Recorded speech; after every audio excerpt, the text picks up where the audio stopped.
Bonjour à tous et j'espère que vous allez tous bien. Aujourd'hui on se retrouve pour une nouvelle vidéo où je vais vous parler de quelques-unes de mes dernières lectures. Et je m'excuse d'avance pour la luminosité, pardon. Je sais toujours si bien parler, ça n'a pas changé. Je tourne ça en fin de journée où il fait un temps dégueulasse. Donc je dois avoir un côté d'éclairé. J'ai pas pu faire mieux, désolée. On va commencer avec la très célèbre saga des Chroniques lunaires de Marissa Meyer que j'ai lu aux éditions Pocket Jeunesse Poche. Enfin j'en ai lu une partie et on va commencer dans l'ordre de l'histoire puisqu'on va commencer par Scarlet, qui est donc le deuxième tome de la saga. J'avais lu il y a peu Cinder, que j'avais beaucoup aimé, et donc on reste dans la même lignée avec Scarlet puisque j'ai aussi beaucoup aimé, voire plus. Donc ce tome-là, on a une réinterprétation de l'histoire du Petit Chaperon Rouge, en plus de celui de Cendrillon qu'on avait déjà au tome 1. Alors c'est une réinterprétation très libre, il ne faut pas s'attendre à ce que l'histoire soit respectée telle qu'elle. On trouve plus les caractères qu'on devine dans les contes pour enfants des personnages. On va avoir une Scarlett, donc un petit chaperon rouge qui est indépendant, qui a une certaine détermination, on va pas se le cacher, et on va retrouver un loup très sauvage, ça y a pas de souci, on va bien retrouver son côté sauvage et son côté renfermé sur lui-même.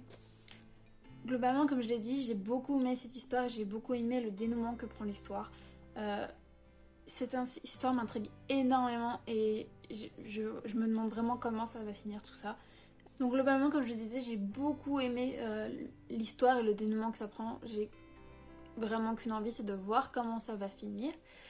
Et donc c'est pour ça que j'ai enchaîné sur le deuxième tome, qui est donc... Enfin le troisième, qui est donc Cress, la suite. Où cette fois on va avoir une réinterprétation du conte de Réponse, donc avec le personnage de Cress. Donc toujours en plus de celui des Chaperons Rouges et de celui de Cinderella. Cendrillon, en français c'est mieux. Par contre, dans celui-ci, j'ai trouvé que la réinterprétation était beaucoup plus respectée dans le sens où l'histoire globale se retrouve bien dans ce roman-là. En plus des caractères des personnages, ça change pas. Donc, j'ai vu plus de réponses dans Cress que de Chaperon Rouge dans Scarlet.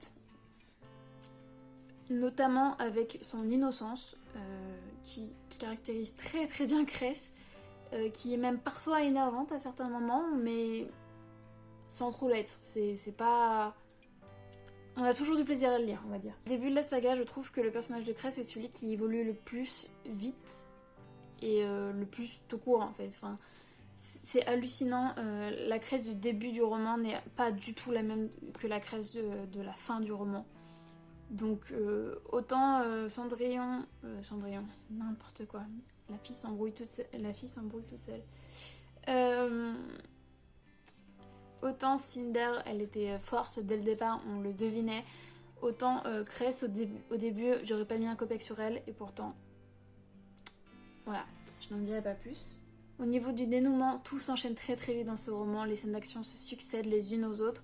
On nous prépare clairement pour le dernier tome, qui est donc Winter, qui est donc la fin de tout, que j'ai très très hâte de lire et qui s'annonce être une belle fin si tout se passe correctement. Et donc je vais m'empresser de mettre Winter de ma pile à lire et j'espère vous en parler très très vite. On va complètement changer de registre puisqu'on va parler de Sa Majesté des Fèves de Eve Borelli aux éditions Livre de Poche. Alors j'avais reçu ce livre dans la box Once Upon a Book dont je vous avais parlé. Si vous ne savez pas du tout de quoi je parle, je vous invite à aller voir ma vidéo haul que j'ai calée dans le i où qu'il soit. J'ai donc relevé le challenge roman de ce mois-ci puisque je l'ai lu sans problème, je l'ai même dévoré on va dire, puisque comme vous pouvez voir il est tout petit donc il se lit très très rapidement. Donc on est sur un livre feel good dans lequel on va suivre Lucien qui est un fabricant de fèves au bord de la faillite, même en faillite. Désespéré, qui n'arrive pas du tout à retrouver un nouveau boulot parce que sa passion c'est les fèves et rien d'autre. Donc un jour sa sœur va venir à son secours et va le convaincre de la suite dans un projet juste énorme et juste complètement fou qui est d'aller en Angleterre essayer de persuader la reine de faire de lui son fabricant de fèves royal en fait. Et pourquoi la reine d'Angleterre? Pourquoi elle? Et bien tout simplement parce que sa sœur a lu dans un magazine qu'elle était fan de Galette des Rois, donc ça ne peut être que vrai. Donc on va suivre leurs aventures en quête de la reine d'Angleterre pour essayer de sauver son business. Et donc ce voyage ne va pas se faire seul puisqu'ils vont être accompagnés du fils de sa sœur, un petit adolescent ma foi tout à fait normal, quoique un peu timide, de leur chien et de deux compagnons qui vont être en blablacar avec eux et qui sont plutôt originaux c'est mieux. Je ne vous en dis pas plus pour vous spoiler, mais ce roman promet un bon moment puisque oui, heureusement que t'as lu. J'ai ri plusieurs fois en lisant ce roman. C'est un humour très british, limite un peu caricatural par moments, mais ça te dérange pas du tout. Clairement, on voit pas le roman passer, on n'a qu'une envie, c'est de savoir ce qui va se passer à la fin. Et donc si à un moment vous avez un petit coup de loose ou que vous cherchez juste un roman qui vous fera rire parce que vous aimez ça, je vous le conseille fortement parce que il remplit bien sa fonction. C'est de pire en pire la lumière, mais c'est pas grave. On va enchaîner avec les mangas maintenant puisqu'on va parler de Libraire jusqu'à l'os du tome 1 et 2. Alors, Libraire jusqu'à l'os, c'est un manga que je vous avais présenté dans un de mes book hauls, qui est un manga écrit par une libraire spécialisée en manga, qui est Honda. Et qui raconte un peu sa vie, qui raconte les joies d'avoir une librairie, parce que la joie de voir des clients contents, parce qu'elle est passionnée, mais aussi de la difficulté de jongler avec les stocks, les réapprovisionnements, les commerciaux qui viennent montrer leurs livres en plein milieu de la journée, ce genre de choses. Donc en plus d'être une grande source d'information pour ceux qui sont... Donc en plus d'être une source d'information assez énorme, c'est drôle puisque en fait c'est plein de gags qui s'enchaînent les uns aux autres. Chaque situation est un gag différent et donc...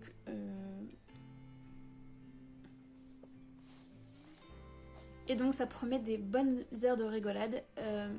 Seul défaut, notamment dans le premier, ça va un peu trop vite. Tout s'enchaîne à vitesse grand V et on est un peu perdu. Ça donne un effet un petit peu brouillon. Ce qui se calme dans le deuxième, donc ce qui est plutôt pas mal.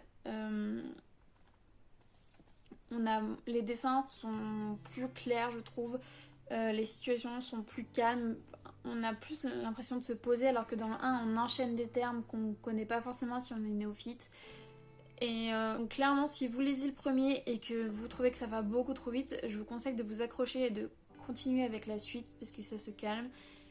Et vous aurez peut-être l'occasion de rire. Après, si vous lisez le premier et que ça ne vous fait pas rire, c'est juste que c'est pas fait pour vous. Hein.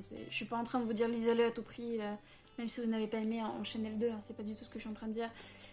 Mais globalement, j'ai bien aimé ces romans, n'importe quoi. Ces mangas.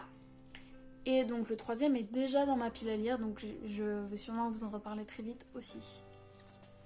On va ensuite finir par La sorcière invisible, tueuse de slime depuis 300 ans. Alors encore une fois, c'est un livre que j'ai reçu dans la Once Upon a Book. Donc encore une fois, c'est un challenge réussi, donc le challenge manga cette fois-ci, puisque si je vous en parle, c'est que je l'ai lu. Hein.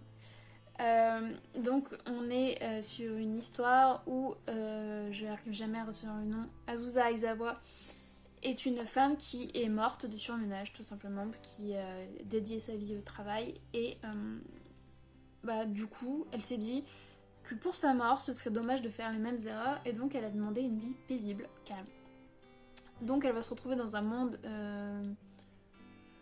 type jeu vidéo avec une cabane tranquille, sans personne pour l'embêter, avec des slimes autour histoire de pouvoir les tuer, de se faire un peu de sous pour pouvoir aller acheter à manger et voilà. Donc elle va se contenter de tuer 2 slimes par jour juste pour pouvoir manger tout simplement. Et elle va mener sa petite vie paisible jusqu'au jour où 300 ans plus tard elle va se rendre compte qu'elle est au level 100. Alors pour elle ça change rien, hein, elle s'en fiche. Mais le problème c'est que apparemment c'est un exploit puisque tout le monde va à sa porte, donc que ce soit des dragons, que ce soit des autres personnages, soit pour la défier, parce qu'elle est censée être super forte, elle est level 100, alors qu'elle a tué que des slimes. Soit parce que tout simplement ils veulent des conseils pour savoir... soit parce qu'ils veulent des conseils justement pour devenir eux aussi level 100. Et donc elle va se retrouver un peu embêtée parce que tout le monde vient la voir et elle a plus sa vie calme et posée. Donc c'est toujours un manga qui est assez drôle. Clairement, vous l'aurez compris, c'est un peu mon genre. J'ai beaucoup aimé le côté gamification aussi, puisque moi qui suis fan de jeux vidéo, c'est un truc que je connais, donc ça m'a beaucoup parlé. Donc l'esprit du manga est très léger, très drôle. On sent que c'est vraiment destiné à un public très très jeune. C'est un peu ce qui me dérange, qui fait que j'hésite à lire la suite, parce que en le lisant, j'ai vraiment senti que j'étais pas du tout la cible. Mais on passe quand même un bon moment, c'est assez drôle. Par contre, ce n'est que le tome 1, donc forcément, on peut surtout les bases et on n'a pas vraiment l'histoire comme on l'aura dans les tomes suivants en fait. Il faut vraiment prendre ça en compte.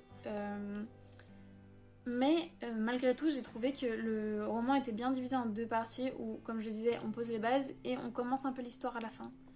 Du coup, j'ai trouvé ça plutôt bien que ça démarre assez vite. Donc clairement, c'est une bonne surprise. Je sais pas, je pense que je lirai le tome 2 et que je vous dirai si je continue ou pas. Je prendrai ma décision en fonction pour voir un tome qui n'est pas juste le tome 1, ce serait dommage. Je lui laisse sa chance, on va dire.